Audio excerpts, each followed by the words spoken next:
the FBI director with me here, Kash Patel. You all know him well, and he's here to provide an update for you all with respect to China. As you know, President Trump had a very successful meeting on his trip to Asia with President Xi, where they discussed the need for China to crack down on fentanyl production and distribution, which ultimately makes its way here to the United States of America. And the FBI director recently traveled to China following President Trump's meeting to meet with his counterpart in Beijing.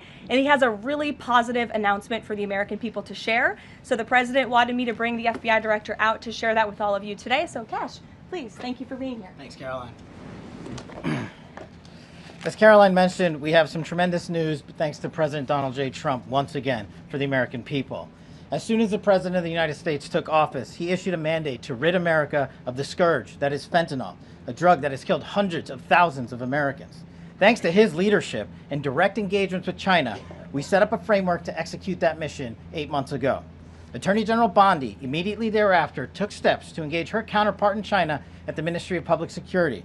Pursuant to their direct discussions, as the FBI director designated to run counterpoint on this, along with the Secretary of State Rubio and Ambassador Perdue and the team here at the White House, we set forward a path to implement the policy needed to crush the plague of fentanyl.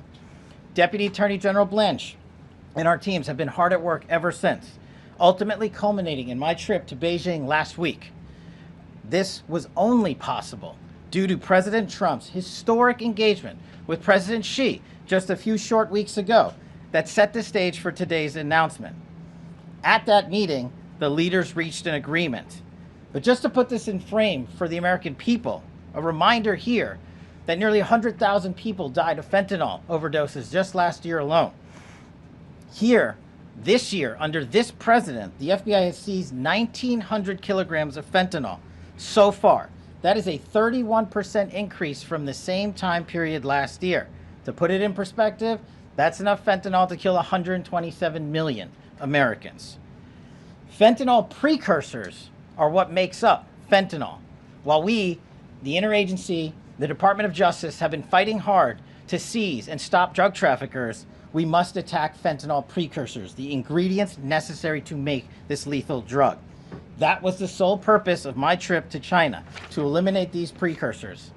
And if successful, we would suffocate the drug trafficking organization's ability to manufacture fentanyl in places like Mexico.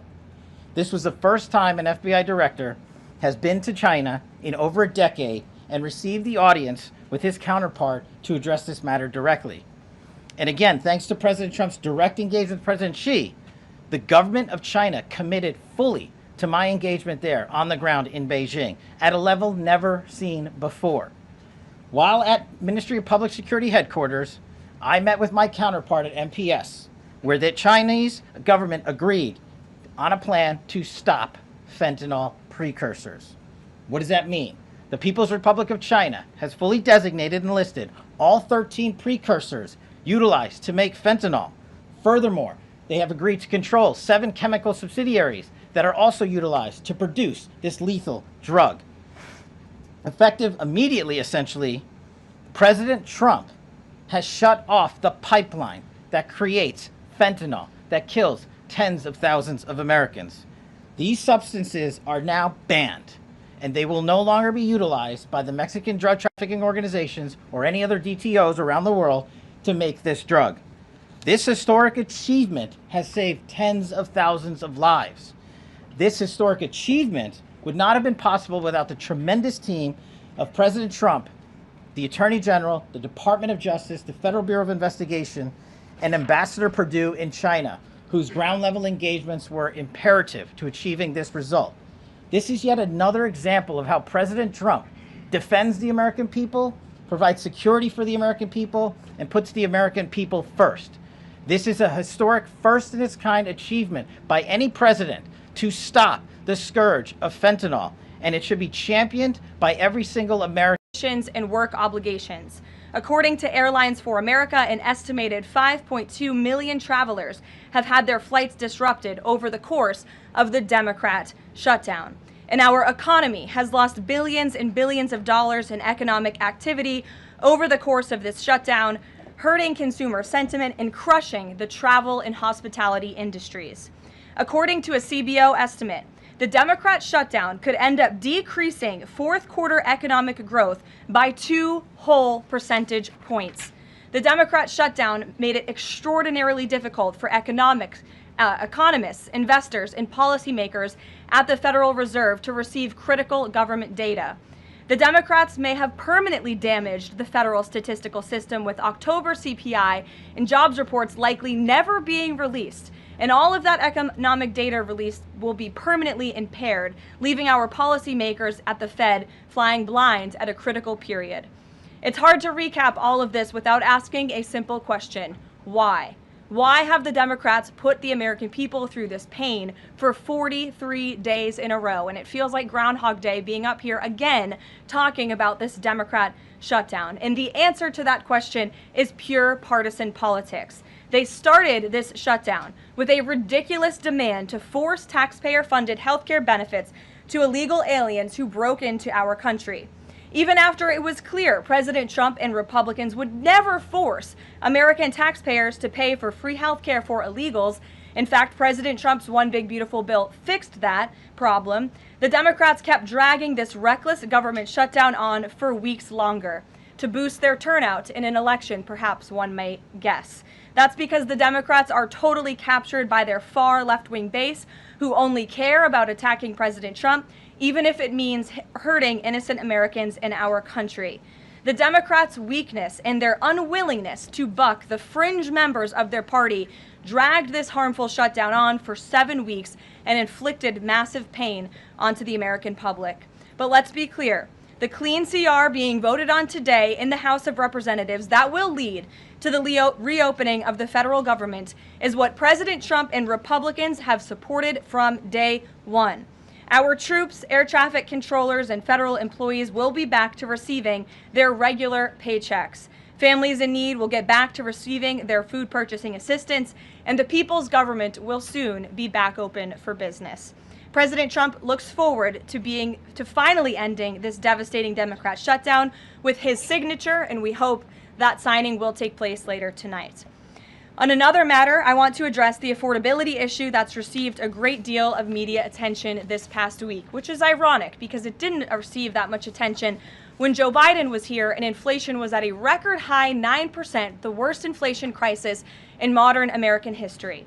And President Trump won a landslide election in part to address the affordability issues created by Joe Biden and the Democrats. And that's exactly what President Trump has done since day one of his administration. Since the first day in office and every day since, the Trump administration has taken aggressive action to fix the Biden-created cost of living issues. The notion that the same Democrats who just shut down the federal government to sabotage our economy, rob people of their paychecks, and also helped Joe Biden ratchet up inflation to 9% are now suddenly affordability champions, that notion is completely absurd. And it's something only the liberal media would have the gall to push. But the reality is that President Trump and his administration have done so much to lower prices and increase the economic prosperity of the American people. And this president and his team of amazing economic advisors are going to keep working on this issue every single day. In less than 10 short months, President Trump signed the largest middle-class tax cuts in American history, including no tax on tips, overtime, and Social Security, which will guarantee that next year Americans are going to put more money back into their pockets. The president has completely unleashed American energy dominance to help bring gasoline prices to the lowest in 5 years, and we expect them to continue to decrease. And it has also lowered energy costs overall. There is more work to do, but again, the president's deregulatory and pro-American energy agenda is absolutely going to continue to drive down prices. This formula worked in the president's first term, and we expect that it's going to work again. And this is key because we know energy costs are the #1 driver of inflation. Again, just look at what Joe Biden did to our energy industry over the past 4 years of his administration, and look at what happened to inflation as a result. Everything became more expensive. To lower prescription drug prices and healthcare costs, the president has been working around the clock on this issue. He is obsessed with negotiating these good deals on behalf of the American people to bring down pharmaceutical costs and drug costs for Americans. And he has done so on a number of fronts. You have seen him discuss that in the Oval Office several times. To fuel small businesses, lower their costs, and incentivize hiring, the Trump administration has already cut 30 unnecessary regulations for every new one on the books, which we know will save employers and small businesses across the country thousands of dollars in regulatory burdens. All of these pro-Trump policies are working, and they will continue to work. Wages are rising at the fastest pace of the start of a presidential administration in 60 years. The cost of the typical new mortgage is down by nearly $3,000 per year. There's much work to do, and this administration will continue to do it. But President Trump has already made great progress in cleaning up the economic disaster that was created by Joe Biden. With that, I will take your questions today, and in our new media seat, we have Bev Turner, who works for a new outlet, a UK outlet, but based here in Washington, D.C., GB News. Bev, thank you for being here today. Why don't you kick us off? Thank you, Caroline. So the clock is ticking on the Friday deadline by which the BBC must retract and apologise for their malicious edit of the President in the documentary shown last year. The recently resigned Director General of the BBC yesterday described the organisation as the very best of society and blamed the enemies of the BBC for this outcome. Also yesterday, a senior government minister launched a fierce defence of the channel in the House of Commons, saying that the broadcaster remains a light on the hill for people all over the world. So, does the President feel that the network is taking the situation seriously? Does he believe that they've shown sufficient regret? Does this strain the relationship between the President and the Prime Minister? And given that the organisation is publicly funded, is the President prepared to bankrupt the BBC in his pursuit of truth and justice? Well, thank you, Bev. There's a lot of questions in one there. I will say I know the President has a very good relationship with Prime Minister Starmer. You have been there, you've seen them in their interactions, you've questioned both leaders in your time joining us when we've gone to the United Kingdom a few different times now. However, he has always been very frank when he disagrees with leaders, even whom he has a good relationship with. And the BBC, being a fair news organization, is definitely an outlet I think these two leaders would disagree. The President has made it very clear that this is a leftist propaganda machine that is unfortunately subsidized by British taxpayers, and he thinks that's extremely unfortunate for the great people of the United Kingdom and Great Britain. And I think that the President was deeply concerned by the editing, the purposeful and dishonest editing of his speech that was so clearly fake news, and he rightfully dubbed that term many years ago, and this is a classic example of that. We see it in the United States all the time. We see it now in the United Kingdom. As you know, the President's external legal counsel has filed a lawsuit against the BBC. We expect that to continue, and whether they apologize or not is up to them. Thanks for being here, Bev.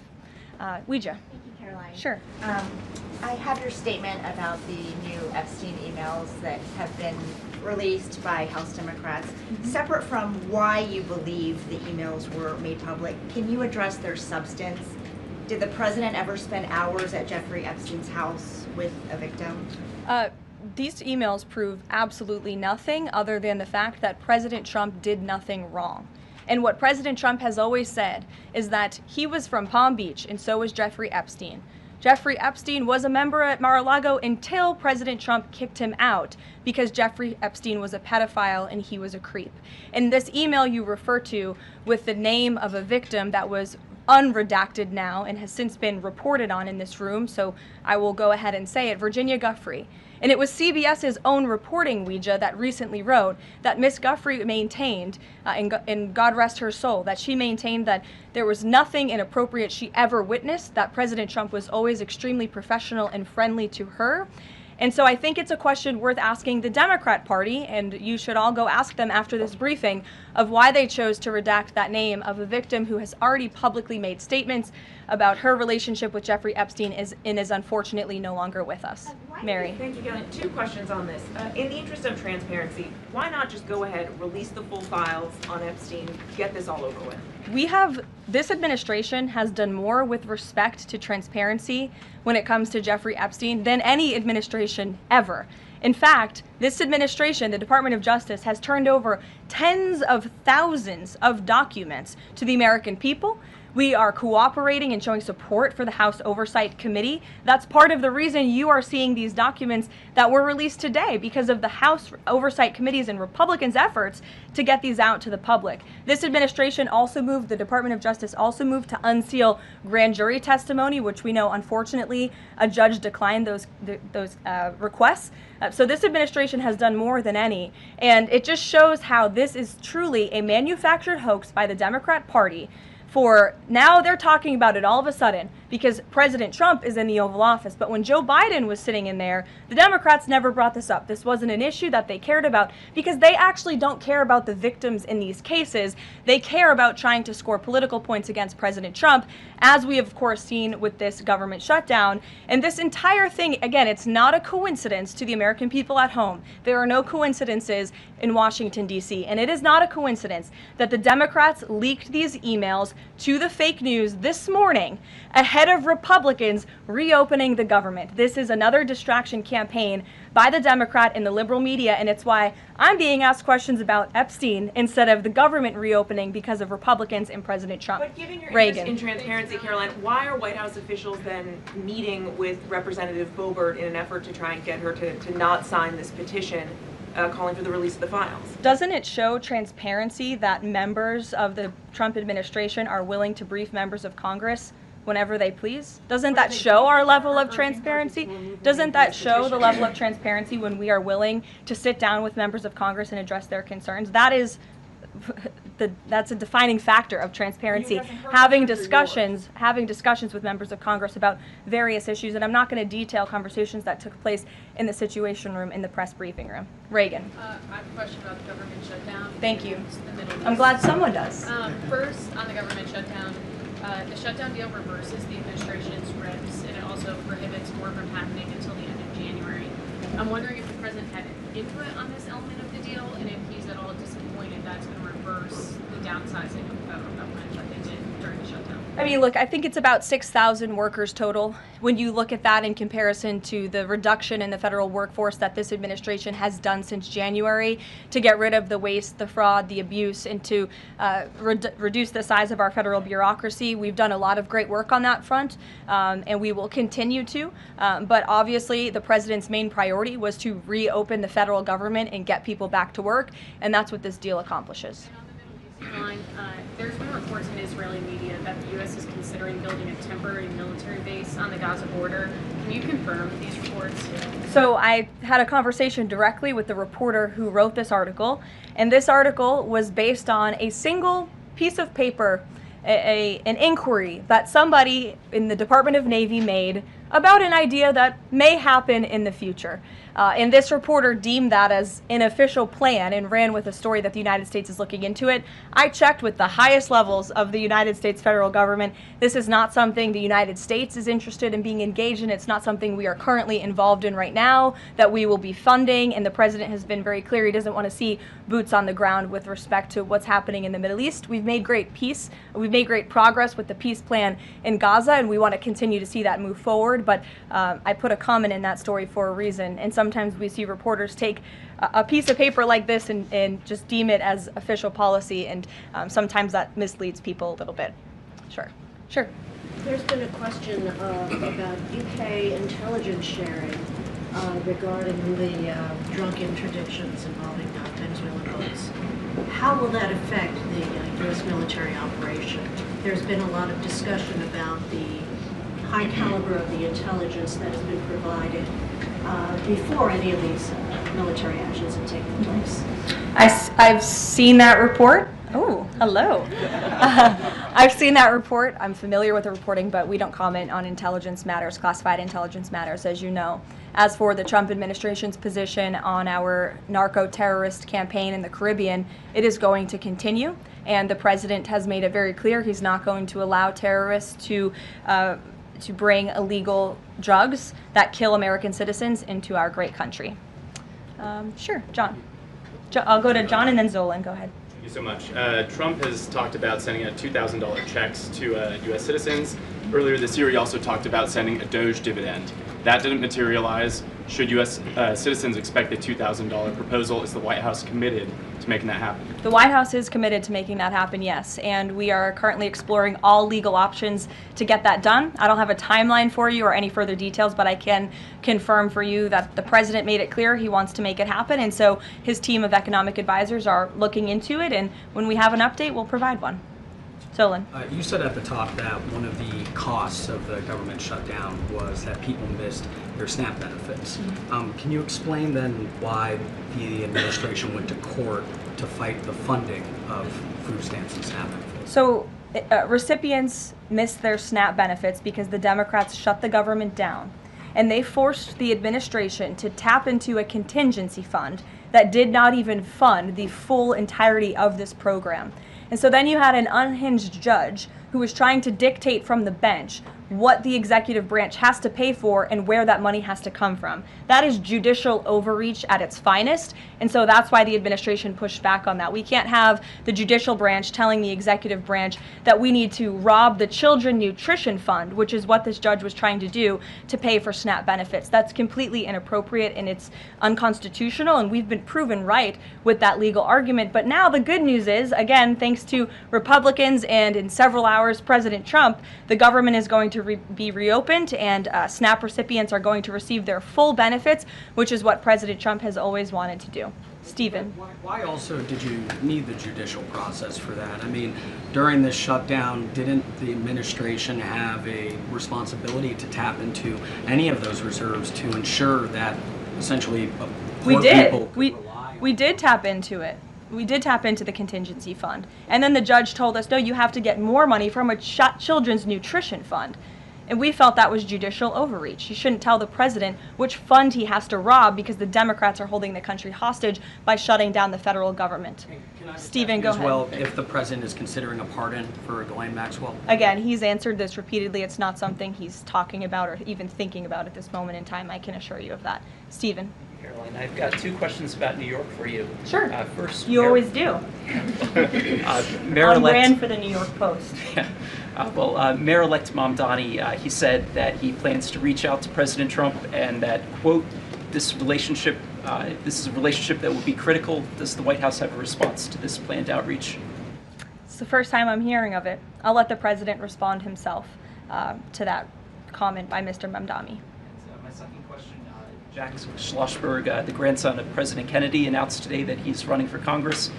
He, in the recent past, has referred to his uncle, the HHS secretary, as, quote, a rabid dog, and he has said that the Trump administration is, quote, the most corrupt in American history. Does the White House have a comment on this sort of comment from a rising star in the Democratic Party?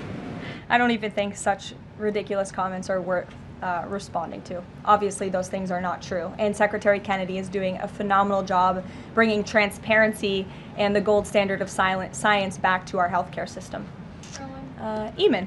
Thank you, Caroline. The president's hosting a number of Wall Street CEOs for dinner tonight here at the White House. Can you give us the names of the CEOs who are going to be here and give us a sense of what the president's message to Wall Street is going to be tonight? I don't have a full list for you in front of me, Eamon. I know you've reported on some names and we've helped you navigate whether those names were truthful or false. But I know the president actually plans to bring some of you into the dinner tonight. So you'll see for yourself in several hours if that's okay with you. And there's been some reporting that the White House is frustrated with Bill Pulte and the rollout of this proposal for a 50-year mortgage. Can you tell us if the White House is frustrated with that rollout and if the White House still supports the idea of a 50-year mortgage for Americans? This is a proposal that the president himself has commented on. I would defer you to the president's statements, and it's something that the administration is discussing and seriously looking into. Sure. Thanks, Caroline. Danny, and then go ahead. Thank you. Some Democratic members of Congress have invited Britain's former Prince Andrew to testify on the Epstein scandal. I was just wondering if President Trump thinks that former Prince Andrew should indeed come and testify to Congress on that. I haven't spoken to him about that specific matter, but I can ask him and get back to you. On the government shutdown, the president and House Republicans have made clear they were not going to negotiate healthcare strategy or policy while the government was shut down. Now, assuming that it reopens tonight, is the president intending to invite any Democrats over to have negotiations over these subsidies or any other plan to bring down the cost of health insurance? I will just add that, as you pointed out, the Democrats were holding our country hostage to try to negotiate on a healthcare system that they created. Obamacare, as it's famously called, is a system the Democrats created. It is a broken system. It has driven up healthcare costs dramatically in this country. And now they shut the government down to try to fix that system they broke. It doesn't make any sense to us, which is why the president said that's a completely untenable position. However, once the government reopens, the president, as he's always maintained, is absolutely open to having conversations about healthcare. And I think you'll see the president putting forth some really good policy proposals the Democrats should take very seriously to fix, again, the system that they broke. You can't trust the same people who broke the system to fix it, and so the American people will continue to hear from the president on this issue. Follow up on the question about the $2,000 payments off tariff revenue. The president had also talked about using tariffs to bring down the national debt. Would this be in lieu of that? Like, this is now the new way to maybe to use that tariff revenue? No, the president put out a statement on this clarifying he wants to do both things with the tariff revenue that he's bringing into this country. Trillions of dollars are expected to continue to pour in, and it's part of the reason that the Supreme Court case is so vital for our country's future, to restore our manufacturing industry in this country, to protect our national security, to continue to allow the president to use tariffs as leverage to negotiate economic deals that, again, are good for our national security. And that revenue can then be used for various reasons, to pay down our debt and also perhaps to give these rebate checks back to Americans, which, again, the White House is exploring the legal options of how we can get that done. Catherine, go ahead. Caroline, Viktor Orban said this week that President Trump has promised Hungary some kind of financial shield. Do you have any details on how that will be structured or what that would look like? I don't, but I'm happy to check with the National Security Council and get back to you. One more. You recently said you'd check with President Trump about why he needs to get an MRI on his recent trip to Walter Reed. Do you have any more detail on that? I do, and I'm glad you asked. As stated in the memo provided on October 10th, President Trump received advanced imaging at Walter Reed Medical Center as part of his routine physical examination. The full results were reviewed by attending radiologists and consultants, and all agreed that President Trump remains in exceptional physical health, which I know all of you will see with your own eyes later this evening when he opens up his dinner to the press, and perhaps you will see him when he signs the bill to reopen the federal government. So stay tuned on plans for that. Thank you, everyone.